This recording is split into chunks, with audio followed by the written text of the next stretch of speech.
Mesdames, Messieurs, chers invités, bonjour et bienvenue à cette journée d'études qui vous est proposée par l'Université de Lorraine et plus spécifiquement ces deux composantes que sont l'IAE Metz School of Management et l'IAE Nancy School of Management.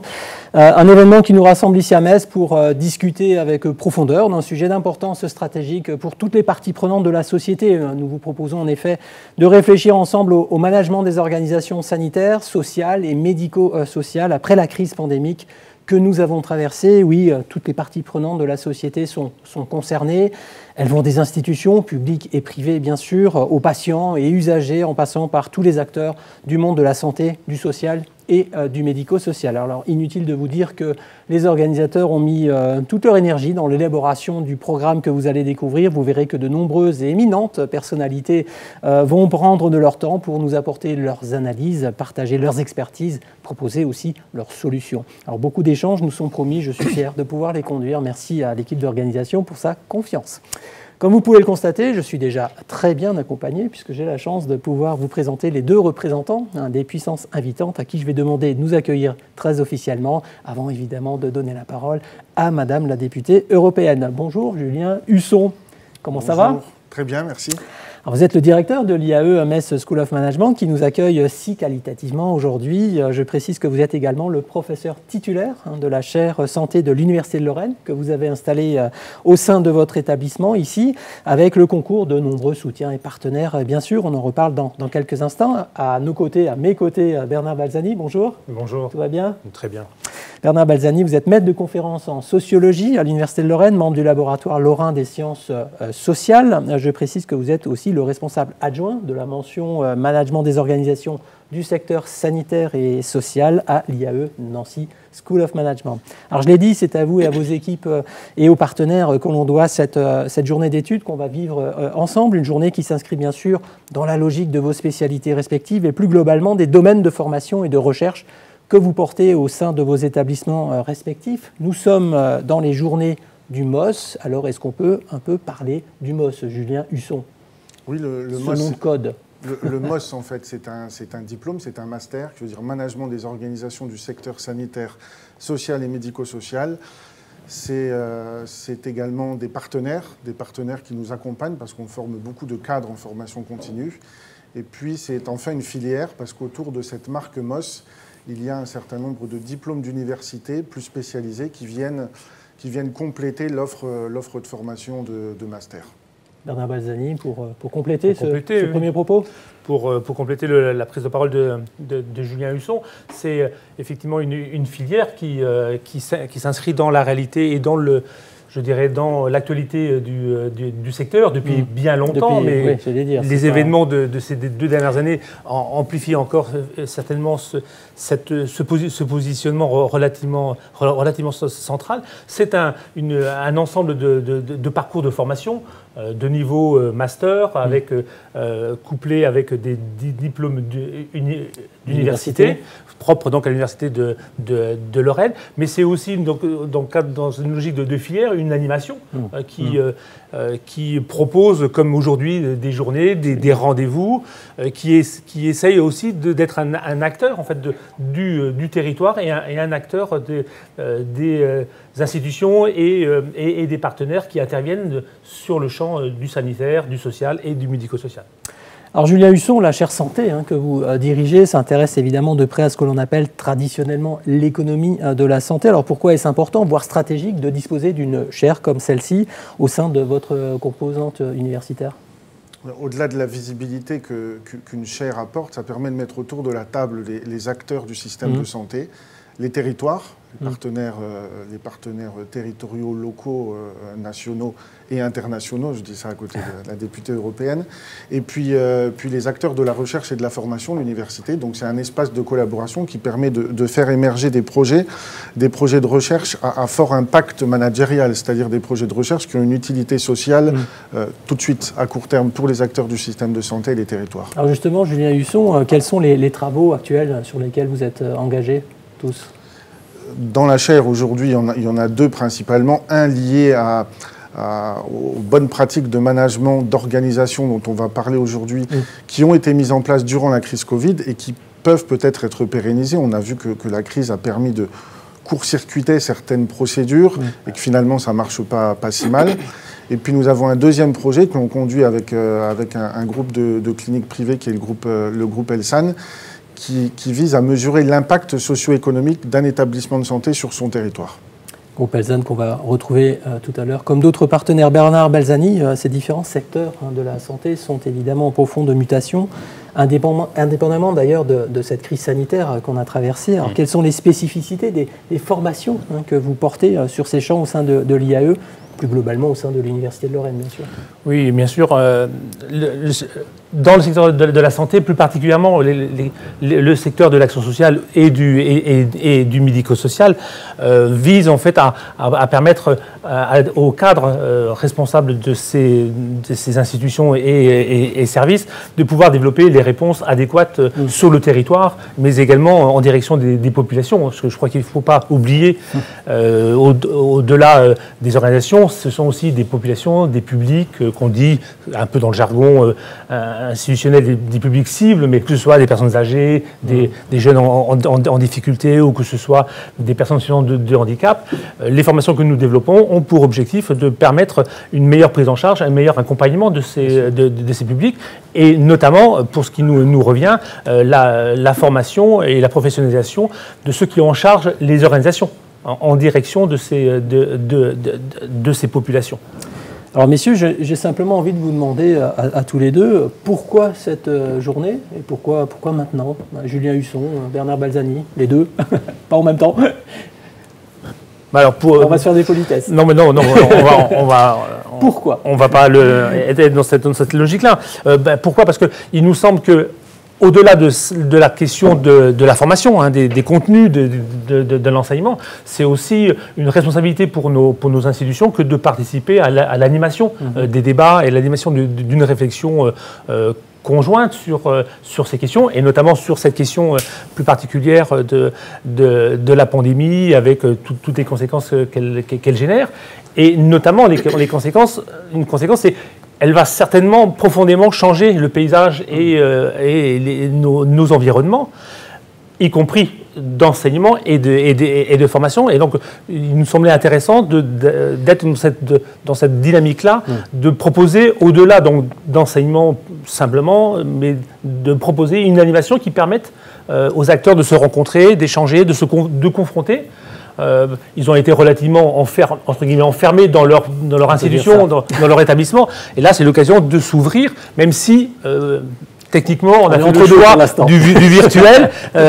Initialement, quand on avait espéré pouvoir la faire en présentiel dans un amphithéâtre, pour permettre des rencontres que nous espérons malgré tout les plus nombreuses possibles aujourd'hui. Il s'agit bien d'un cycle que vous lancez. Oui, on lance un cycle. C'est la première qui va certainement... par contre, on est déjà en train de réfléchir à la deuxième, dans le souci qu'on a de l'alternance entre nos deux sites pour l'Université de Lorraine. J'en reviens à notre programme du jour. Qu'est-ce qui nous attend pour cette journée? Table ronde, atelier. Julien Husson, on précise les thèmes que vous avez souhaité traiter avec nos invités, vos invités de marque. Oui, il y aura 3 tables rondes en plus de la conférence d'ouverture. L'idée étant de s'intéresser aux coopérations qu'il y a pu avoir, qui ont été mises en place entre les différents territoires à l'échelle à la fois européenne, à l'échelle des États, à l'intérieur des États, entre les régions, les métropoles, les départements. La France disait c'est la faute de l'Europe, l'Europe dit c'est les États qui vont pas assez vite, on aura l'occasion de revenir dessus. Donc c'est intéressé aux questions de ces coopérations entre les acteurs publics et privés, entre les territoires. C'est intéressé ensuite dans un second temps dans le champ du médico-social et du social plus particulièrement à la manière dont la manière dont le travail était percuté par cette crise et quel est le rapport au travail que l'on a aujourd'hui dans ces différents secteurs. Puis enfin une troisième table ronde qui sera plus liée au management des organisations de santé, où là on va parler d'outils, d'instruments de pilotage, de coordination au sein des établissements de santé. Merci messieurs, je crois que tout est parfaitement clair pour notre public. Vous avez placé la barre à très bonne hauteur. La journée sera passionnante, j'en suis certain. On vous retrouvera bien sûr dans les différents temps forts tout au long de cette journée à nos côtés.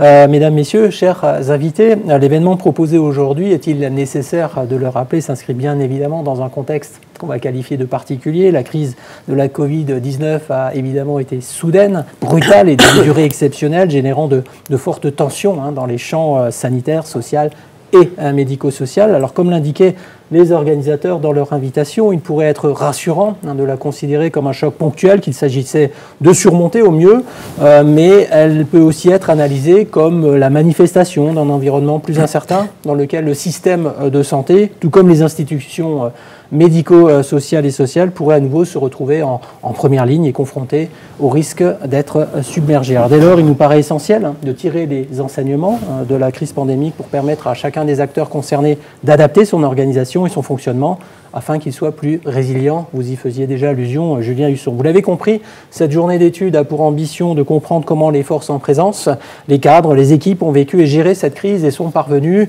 à inventer, à mettre en œuvre des solutions pour la surmonter en répondant souvent dans l'urgence aux multiples défis du quotidien. Car il s'agit d'anticiper, de développer le nécessaire management de soutien, de s'adapter collectivement grâce à l'intelligence collective du travail d'équipe, d'encourager la créativité ou d'établir des coopérations avec d'autres acteurs de l'écosystème de santé et de protection des individus, ça a été dit. Dès lors, quelques questionnements que je soumettrai assurément à nos invités. Comment les acteurs se sont-ils organisés pour faire fonctionner leur système dans une crise d'ampleur absolument inconnue? Quelles ont été les bonnes pratiques organisationnelles mises en place? Quelles ont été les tensions qui sont apparues? Qu'est-ce qui, durant cette crise, a bien fonctionné ou moins bien fonctionné? Quelles leçons peut-on tirer pour se préparer aux prochaines crises qui, par définition, seront forcément différentes de celles-ci? Ce ne sont là que quelques inputs, évidemment, que j'assume et qui semblaient nécessaires de vous indiquer en guise d'introduction à nos travaux. Alors, je vous espère toutes et tous parfaitement installés, même si on est derrière un écran. Ça sera convivial, je vous le promets. Merci de nous suivre. Les conditions de travail sont excellentes sur ce plateau. Je ne veux pas vous rendre jaloux, mais je voudrais par là saluer aussi l'équipe d'organisation, tout simplement. C'est un défi technique à chaque fois, donc merci à elle. Je voudrais maintenant qu'on entre dans le vif du sujet en vous proposant de recueillir le témoignage d'une éminente personnalité que j'ai déjà citée, qui est là, que vous voyez, qui nous fait l'honneur d'être à nos côtés ce matin. Bonjour Nathalie Colin-Osterlé, soyez la bienvenue. Comment allez-vous ? Merci de m'accueillir. Je vais très bien et je suis ravie d'être là. Ça a l'air, le sourire en dit long. Vous êtes, chère madame députée européenne, et je veux rappeler ici que vous êtes notamment l'auteur du rapport sur la pénurie des médicaments en Europe, un sujet tellement crucial au regard évidemment de la période que nous avons traversée. Une remarque peut-être sur ce point déjà. Oui, c'est exact. Donc, je suis l'auteur de ce rapport et j'ai été nommée par le Parlement rapporteur quelques jours, quelques semaines à peine avant le début de la pandémie. Et ce sujet de la souveraineté sanitaire, qui n'était pas forcément prioritaire pour les parlementaires, évidemment, l'est devenu avec cette pandémie. On s'est rendu compte à quel point la santé était devenue une arme géostratégique qui pouvait mettre un continent à genoux. Alors ce rapport a été voté à la quasi-unanimité par mes collègues parlementaires, toutes tendances politiques confondues, et beaucoup de préconisations ont été faites pour pallier justement ces pénuries, et ces préconisations ont été très largement reprises par la commissaire à la santé, Stella Kyriakides, dans sa stratégie pharmaceutique européenne. Et nous travaillons désormais sur les textes législatifs qui devraient être adoptés dans les mois et années qui viennent.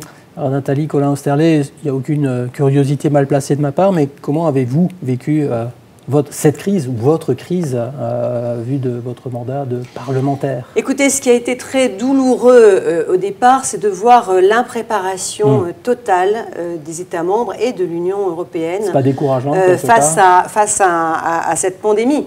Bon, c'est vrai que évidemment c'était tellement soudain et tellement violent que c'était compliqué pour les États de se coordonner. Mais on a vu à quel point, justement, il y avait une désorganisation, un manque de coordination. On voyait les frontières se fermer. On voyait également le retour de réflexes nationaux.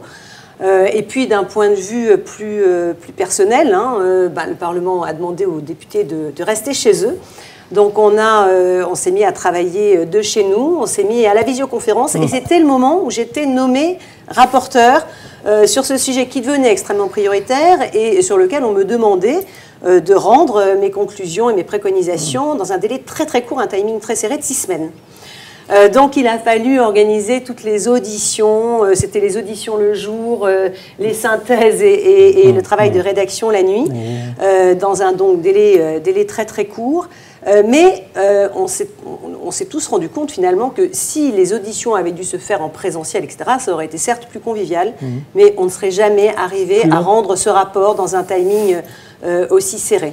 Voilà, donc ce sont aujourd'hui d'autres méthodes de travail qui vont, je pense, rester, qui vont imprégner là aussi la vie du Parlement. Je crois que les parlementaires ont pris également d'autres habitudes de travail. Des méthodes de travail plus hybrides. Voilà, même si je suis très heureuse parce qu'on est revenu à Strasbourg là en début de semaine pour la session plénière et que ça fait du bien aussi de retrouver tout le monde. Alors, Madame la députée, quelles sont les principales observations un peu frappantes de cette période que vous souhaiteriez expliciter ce matin? Je reste bien entendu sur le champ sanitaire. Oui. Parler par exemple assez souvent de la fragilité extrême de nos systèmes de santé en raison de notre perte de souveraineté. Je vous cite, vous l'avez déjà évoqué à l'instant.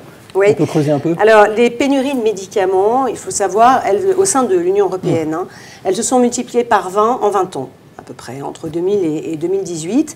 Alors, évidemment, comme on peut l'imaginer, elles entraînent des risques considérables pour la santé des patients, pour leur sécurité. Pour plus de la moitié, ces pénuries concernent les anesthésiants, les anticancéreux, chimiothérapie, les anti-infectieux et les médicaments du système nerveux anti-parkinsonien et anti-épileptiques. C'est significatif. Alors, voilà, si les causes, on sait que les causes sont multiples. Alors, il y a évidemment l'augmentation soudaine de la demande, par exemple, c'est ce qu'on a vécu, des difficultés de fabrication, des problèmes de qualité, mais on sait bien que la délocalisation de la production de substances actives, 80% des substances actives aujourd'hui sont fabriquées en Inde ou en Chine, et la délocalisation également de la production de médicaments finis, puisque 40% des médicaments commercialisés au sein de l'Union européenne sont produits à l'extérieur de l'Union européenne. C'est la cause principale de l'affaiblissement de notre souveraineté. Alors, on a vu également ce phénomène de pénurie pour les dispositifs médicaux. On l'a vu pour les masques, pour les tests, on l'a vu également en début de crise. Et donc, la relocalisation est un sujet absolument essentiel. Il passe bien évidemment par des incitations fiscales et financières, pour inciter évidemment les industriels à produire chez nous, puisqu'on sait que la délocalisation, elle est due aussi à des normes environnementales et sociales beaucoup moins contraignantes hors UE qu'au sein de l'Union européenne. Et j'avais fait également une autre préconisation qui a été votée dans le rapport, c'est la création d'un ou plusieurs établissements pharmaceutiques à but non lucratif, qui soient en capacité de produire ce qui n'est plus intéressant, rentable pour les laboratoires. Je parle notamment des médicaments matures qui restent essentiels mais pour la santé publique, mais qui ne sont plus forcément produits. Donc voilà, et autre chose qui me semble extrêmement importante et sur laquelle je pense sur laquelle il faudra réfléchir peut-être en cette journée, c'est de faire dans les commandes publiques de la sécurité de l'approvisionnement un critère aussi prioritaire que le prix. Et ça, c'est un vrai sujet et sur lequel je pense qu'il faut se pencher sérieusement. Pour la santé, c'est vrai pour l'industrie, d'une manière assez générale. Madame Colin-Sterlet, quelles sont les bonnes nouvelles que nous pouvons capitaliser en guise de bilan de la gestion de cette période? Et il faut parler aussi de bonnes nouvelles, malgré les nombreuses difficultés. La résilience n'est pas qu'un mot, c'est une réalité vécue par tous les acteurs du monde sanitaire, social et médico-social. Qu'est-ce que vous en dites? Mais écoutez, la très bonne nouvelle, c'est que l'Europe a réussi et que l'Europe de la santé, aujourd'hui, existe bel et bien. Alors, je lisais d'ailleurs un édito extrêmement intéressant hier qui disait, c'est marrant, depuis quelques semaines, on n'entend plus parler de l'Europe, c'était toujours c'est la faute de l'Europe. On avait une vaccination qui était trop lente parce que l'Europe était fautive, on aurait dû commander tout seul, etc. Bon, là on voit bien que la vaccination s'accélère. On sait bien que les commandes groupées sont aujourd'hui extrêmement efficaces puisque tous les États membres, les 27 États membres, ont été livrés en même temps. des doses de vaccins d'un nombre de doses proportionnel à la population, à la population de chaque État membre, pardon. Ouais. Donc il n'y a pas eu de concurrence effrénée, c'est ce qu'il y aurait eu s'il n'y avait pas eu de commandes groupées par l'Union européenne. Chaque pays aurait commandé dans son coin. Chaque pays aurait commandé dans son coin. Non, c'est ce qui s'est passé lorsqu'effectivement nous avions un petit peu de retard par rapport à d'autres États hors UE. Et donc certains États au sein de l'UE ont souhaité notamment s'approvisionner avec d'autres vaccins. On pense notamment au vaccin russe ou le vaccin chinois. Bref, donc aujourd'hui, la vaccination, ça fonctionne. On a évité une concurrence effrénée, une inflation des prix. Donc je pense qu'on arrivera à l'objectif qui était fixé de 70% de la population adulte vaccinée à l'été. Et puis, nous exportons également, et ça je crois qu'il faut être fier de cela, nous exportons des vaccins, ce que n'ont pas fait les États-Unis. Je crois qu'ils sont à 10 millions de doses de vaccins exportés. Nous, on est né à 360 millions, l'Union européenne. Nous donnons également des vaccins aux pays les plus pauvres avec le dispositif COVAX. Ces 300 millions de doses qui ont été distribuées donc, aux 27 États membres. 1 milliard de doses vont être produites par les usines européennes d'ici mi-juillet. Je lis parce que j'ai toujours peur de me tromper dans les chiffres. Il faut être précis. Vous avez bien raison. Et la Commission européenne a également commandé 1,8 milliard, 800 millions de doses Pfizer pour la période 2021-2023. Et puis, alors, autre grande réussite, nous avons voté avant-hier le certificat Covid-19, qui est notre passe sanitaire européen et qui va nous permettre d'harmoniser les règles d'entrée dans les différents États membres. Il va nous permettre, voilà, dès le 1er juillet, de recouvrer notre liberté de circuler, parce que on voit bien quand même qu'on a été privé de cette liberté pendant de longs mois. Il est urgent de pouvoir retrouver cette liberté. Et puis surtout, c'est très important pour le tourisme, c'est très important pour tous les travailleurs frontaliers qui connaissent des restrictions différentes en fonction des États. Donc voilà, nous on est très fiers de cela. Maintenant, c'est aux États membres de rendre interopérable leur système avec le système européen, mais la plupart des États membres sont prêts pour ça. Le chantier est ouvert, voilà. Le travail avance. Chère madame, on a bien vu les limites organisationnelles des dispositifs de santé dans les territoires pour diverses raisons. Qu'est-ce qui doit évoluer à votre sens? Faut-il inventer de nouveaux modèles de gouvernance, la compétence santé au niveau européen pour des politiques plus intégrées? Qu'est-ce que vous en dites? La compétence santé, on sait que c'est une compétence nationale et on comprend très bien pourquoi en matière de prix, en matière de remboursement, donc c'est une compétence nationale. Mais l'article 168 du traité sur le fonctionnement de l'Union européenne mentionne bien qu'il appartient à l'Union européenne de coordonner, de compléter les politiques nationales en matière de santé pour assurer, pour garantir aux citoyens européens une politique sanitaire de qualité. Alors, la crise, et on vient d'en parler, elle a montré combien il était important d'avoir davantage d'Europe. On en parlait pour la vaccination. Moi, je suis également rapporteur sur le sujet de l'évaluation des technologies de santé au niveau européen. Donc, il y a des tas de choses qui peuvent nous faire avancer beaucoup plus vite. Il faut que les États investissent ensemble dans l'innovation, dans la recherche. Il faut partager nos résultats, il faut partager nos objectifs, mutualiser nos travaux et faire de l'Europe le continent du médicament du futur. Et à cet égard, la création d'une BARDA européenne, je crois que c'est une chance pour la recherche et l'innovation en matière sanitaire en Europe, avec un budget également recherche qui a été augmenté considérablement et qui est de 96 milliards pour les 6 prochaines années. Pareil pour le budget santé. Le budget santé a été quand même multiplié par 10 pour la période 2021-2027 par rapport à ce qu'il était de 2014 à 2020. Ce qui montre bien l'importance et la prise de conscience, vraiment la prise de conscience d'une santé nécessaire, d'une politique de santé nécessaire au niveau européen. Alors, Madame la députée, je profite de votre présence, ne m'en veuillez pas. J'ouvre un peu le sujet. Je sais que vous êtes très sensible aussi et très active sur la question de la maltraitance des enfants. Quelles sont vos réflexions, vos propositions sur ce douloureux sujet? Déjà, un chiffre. En Europe, les enfants sont 90 millions. Nous avons 90 millions d'enfants en Europe, soit un citoyen sur 5 au sein de l'Union européenne. Et au niveau mondial, un humain sur 3 est un enfant. Alors, on a des textes, on a des directives, des textes qui avaient été votés par le passé. On ne découvre pas les droits de l'enfant au niveau européen. Mais c'est vrai que depuis quelques années, on a d'autres dangers qui sont apparus. Et les députés au Parlement européen, et tout particulièrement d'ailleurs dans mon groupe politique, le PPE, demandaient à la Commission européenne une initiative législative avec une nouvelle stratégie pour la protection des droits des enfants, plusieurs thématiques, les violences en ligne qui ont explosé avec la pandémie. Elles ont augmenté de 57% entre 2019 et 2020. Les violences à l'école, 700 000 enfants qui sont victimes du harcèlement scolaire en France.